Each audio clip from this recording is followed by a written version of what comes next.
وایي دا ته چې څومره شلېږې دومره چغې زموږ سپی وخي. وایي دا ته چې څومره شلېږې دومره چغې زموږ سپی وخي او شرم خو څه ګډ نه دی چې تا پسې نارې وهي. او یه د ډمې زویه ته په شرم څه پوهېږې، یه د ډمې زویه ته په شرم څه پوهېږې او خوله دې چینګه کړي هر وخت دې خیرېږي. او تا باندې څوک پېښ نه شو چې میخ دې په دې خولې وخي او شرم خو څه ګډ نه دی چې تا پسې نارې وهي. او تا ته ګناه نشته دی، ستا خپل حیثیت یې دی، تا ته ګناه نشته دی، ستا خپل حیثیت یې دی. او هر چا پورې نښتې جوړې تا کې غیرت ډېر دی.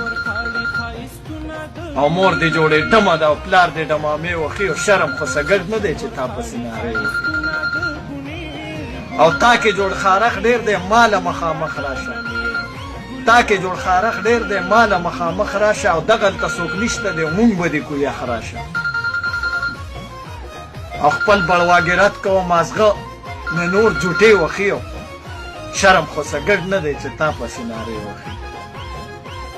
او خلکو پیژندلې یې ښه لوښی د شرمې، خلکو پیژندلې یې ښه لوښی د شرمې او نرې د ډوکوالي نه او ځکه دومره ګرمې.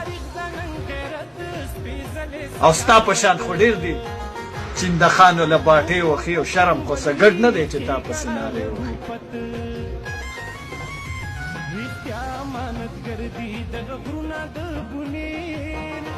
او بس که نور تریږه ما او زوی شه د انسان، بس که نور تریږه ما او زوی شه د انسان.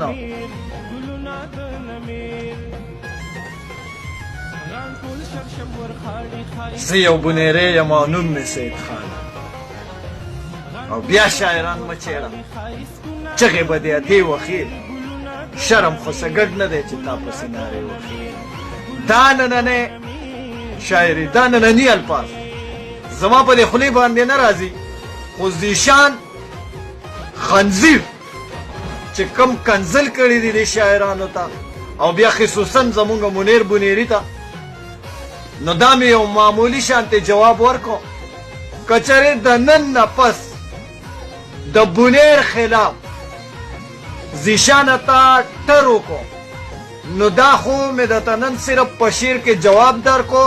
او په خدای درته قسم خورم چې در پسې به درځمه او د خپې نه به دې نیسم او تر پدې د کاټلنګ او د مردان دا ټولې کوڅې به در باندې وګورم د خر بچیه.